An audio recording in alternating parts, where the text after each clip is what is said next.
Ce samedi matin, boulevard de Marseille à Abidjan, c'est jour de préparatifs dans cette nouvelle boutique à quelques jours de l'ouverture.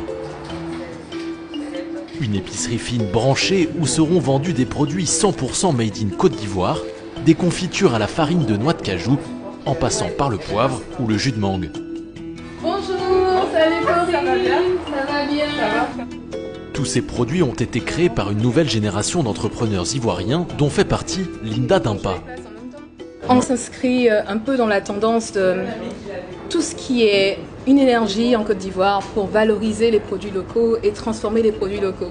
On sent vraiment qu'il y a toute une vague de jeunes qui pensent qu'ils peuvent faire pareil que ce qui se fait ailleurs, sinon même mieux, parce qu'on a accès aux ingrédients locaux, on est juste à côté. Des matières premières locales que la jeune femme utilise pour sa marque de cosmétiques naturels lancée il y a 3 ans. Avec comme ingrédient phare dans ses savons et ses crèmes hydratantes, un produit bien connu des Ivoiriens, le beurre de karité. En Côte d'Ivoire, tout le monde connaît le karité et donc lorsque les clients savent qu'ils ont des peaux sèches, ils ont besoin d'hydrater leur peau, ils savent sur quoi compter. Et ils sont en fait super contents de trouver d'autres formes de karité, peut-être des formes un peu plus modernes qu'ils peuvent donc utiliser plus facilement. Fabriquer des cosmétiques uniquement à partir de matières locales, c'est l'ambition de Linda Dimpa. En 2017, elle lance sa marque de produits 100% naturels fabriqués artisanalement. L'entrepreneur mise sur une huile végétale faite à partir des fruits d'un arbre qui ne pousse qu'en Afrique, le karité. Ce produit, aux nombreuses vertus, utilisé depuis des siècles sur le continent africain, a la cote à l'international, et même les plus grandes marques de cosmétiques l'utilisent dans leurs crèmes. Pour se faire une place dans ce business ultra concurrentiel, Linda Dimpa mise sur des produits bio très concentrés en karité, des produits qui racontent l'histoire de la terre ivoirienne.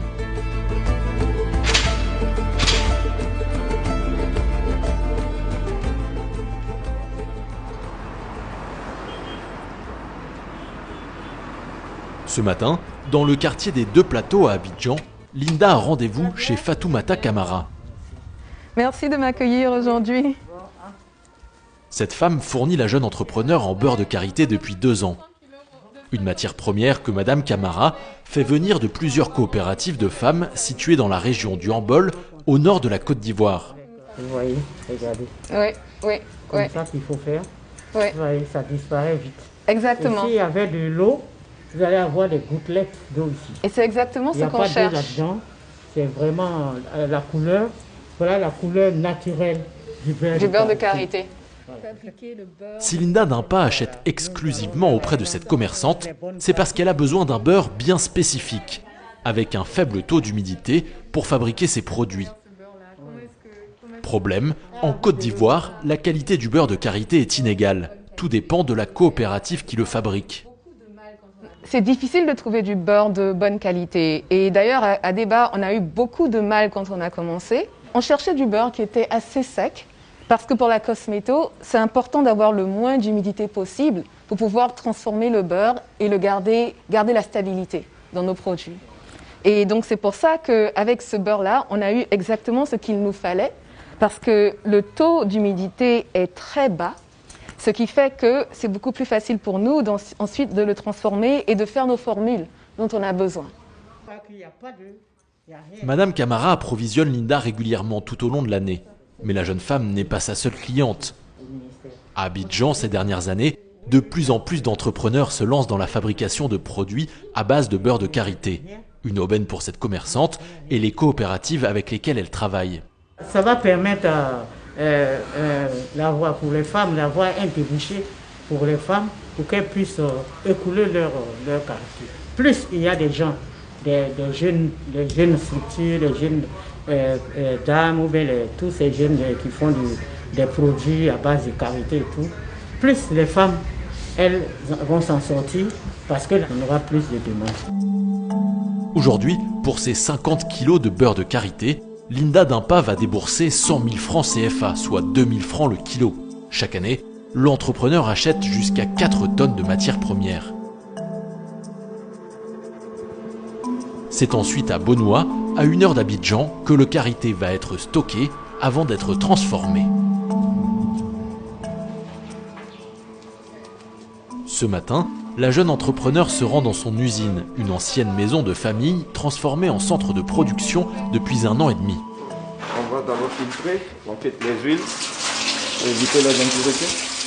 C'est ici que sont produits artisanalement la dizaine de cosmétiques vendus par la marque. Parmi eux, le savon au karité. Aujourd'hui, 400 unités sont en cours de fabrication. Le savon au karité est un des premiers produits lancés par Linda. C'est aussi l'un des plus vendus.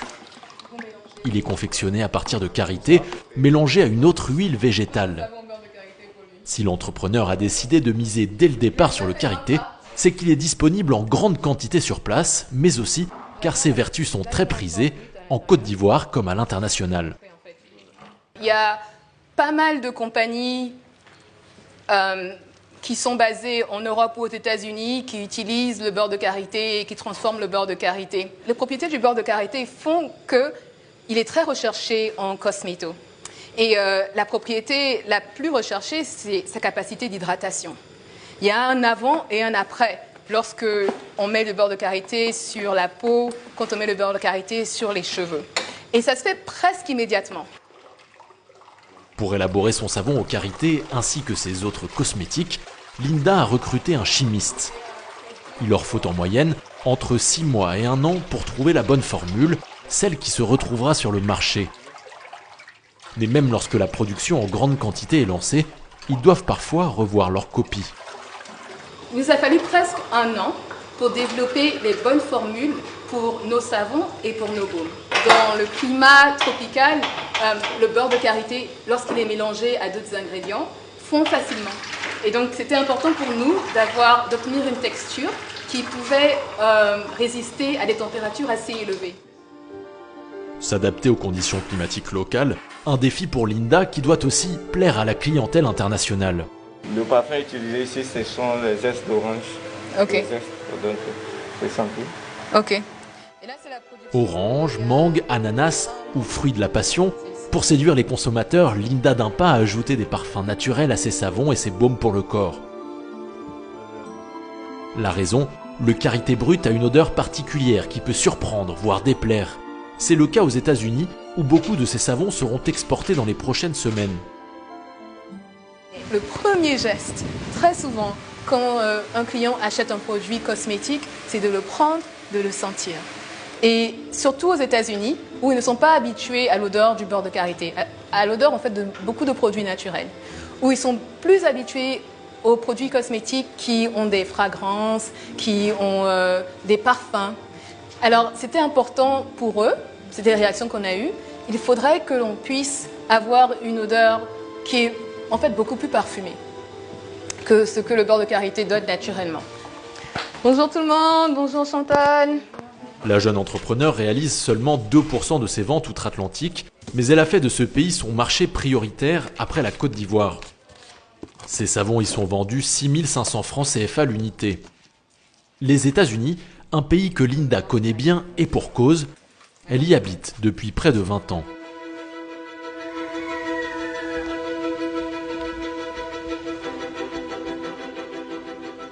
Nous retrouvons Linda dans sa maison de famille à Abidjan. Une maison qu'elle a quittée en 2001 après le lycée. À 18 ans à peine, elle obtient une bourse d'études pour étudier aux États-Unis, comme son frère et sa sœur avant elle. Après sa licence, elle intègre le master gestion d'entreprise d'une des universités les plus prestigieuses au monde, Harvard. Là, je viens de recevoir mon diplôme à Harvard Business School. Tous les autres élèves de ma promotion sont assis et on fait une procession au fur et à mesure par ordre alphabétique pour aller récupérer le diplôme sur le podium. L'apprentissage d'un mode de management à l'américaine, une expérience déterminante qui ne cesse de lui servir depuis lors. Les études aux États-Unis, et ce que Harvard en particulier ont fait, c'est de me donner une ouverture d'esprit sans pareil. On nous encourage vraiment à rencontrer le maximum de personnes possible, à avoir le plus d'échanges possible, à avoir le plus d'expériences possible, y compris des voyages. C'est plein de connaissances, plein de contacts, plein d'accès en fait, à une certaine expertise que je n'aurais pas eu si je n'étais pas allée dans une école comme ça. Après plusieurs années passées dans un grand cabinet de conseil, Linda Dimpa se lance à son compte. Elle crée Adeba sur fonds propres en 2017 avec 3 millions de francs CFA. Le succès est immédiat, le chiffre d'affaires est multiplié par 10 en seulement 2 ans et les équipes passent de 2 à 25 employés. Depuis les débuts de la PME, la vie de la jeune femme est faite d'aller-retour entre la Côte d'Ivoire et les États-Unis. Quand elle n'est pas en Amérique, c'est son frère et sa sœur qui gèrent la branche US de la société depuis Atlanta et San Francisco. Salut, salut, salut! Un appel vidéo pour prendre des nouvelles, mais surtout parler business. Je sais que Maxime qui a eu une commande hier, je ne sais pas si tu as eu le temps de la voir. J'ai vu la commande, je pense qu'on va l'expédier aujourd'hui ou demain. Percer sur le marché américain, c'est l'un des objectifs de Linda et de sa fratrie. Pour se démarquer des nombreux concurrents dans la cosmétique, ils misent sur le karité, avec comme cible principale la communauté afro-américaine en quête de ses racines. Bye bye, see you next time. Il y a ciblé une population qui recherche des liens avec l'Afrique. Et donc à partir de ce moment-là, la carte à jouer, c'est la carte de l'authenticité. Le fait qu'on soit basé en Côte d'Ivoire fait une énorme différence quand on parle aux clients potentiels aux États-Unis. Et donc pouvoir raconter cette histoire, raconter la tradition et raconter l'amélioration que l'on apporte à la tradition, c'est important pour nous. Raconter une histoire qui touche à la fois la diaspora africaine, mais aussi les Ivoiriens, le pays natal de Linda. Mais là encore, les concurrents sont nombreux.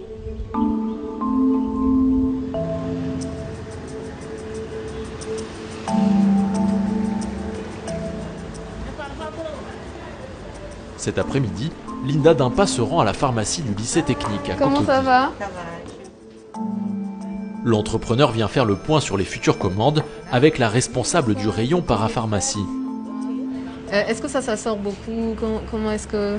Ici, c'est sur conseil en fait. Ok. C'est sur conseil. En moyenne, elle vend pour 200 000 francs CFA de produits par mois dans cette officine, une des 120 parapharmacies avec lesquelles elle travaille à Abidjan. Au total, dans tout le pays, ces cosmétiques sont vendus dans 150 établissements différents. Linda a choisi de distribuer ses produits quasi exclusivement en parapharmacie pour affirmer le positionnement qualité et santé de sa marque. Loin des étals des marchés où de nombreux Ivoiriens se fournissent en produits cosmétiques. Tous les produits qui sont en pharmacie et surtout même les produits Adeba sont agréés par la DPML. Ça veut dire qu'ils ont été analysés par des pharmaciens et que les formules et les ingrédients des produits ont été contrôlés. Donc ça inspire forcément confiance. Ça inspire forcément confiance parce qu'on sait qu'il y a toute une chaîne, toutes des règles et des régulations derrière les produits qui sont en pharmacie. Ce n'est pas du tout le cas quand on achète des produits sur le marché. Les produits qui se vendent sur le marché ne sont pas homologués, ils ne sont pas contrôlés par qui que ce soit. En parapharmacie, si les produits Adeba se vendent bien, ils restent pourtant bien moins demandés que les marques internationales comme celle-ci, qui elle aussi a lancé sa ligne de crème au karité. La raison, les cosmétiques ivoiriens souffrent encore d'un important déficit d'image. Ils ne veulent pas tout ce qui est fait en Côte d'Ivoire. Ils se disent que quand c'est importé, c'est plus efficace que quand c'est fait ici. Convaincre les Ivoiriens d'acheter local plutôt qu'importé, conquérir le marché américain, pour continuer à grandir, les défis de la jeune entrepreneur sont nombreux. Afin de les relever, Linda Dimpa compte bien s'appuyer sur sa passion qui lui colle à la peau, le beurre de karité.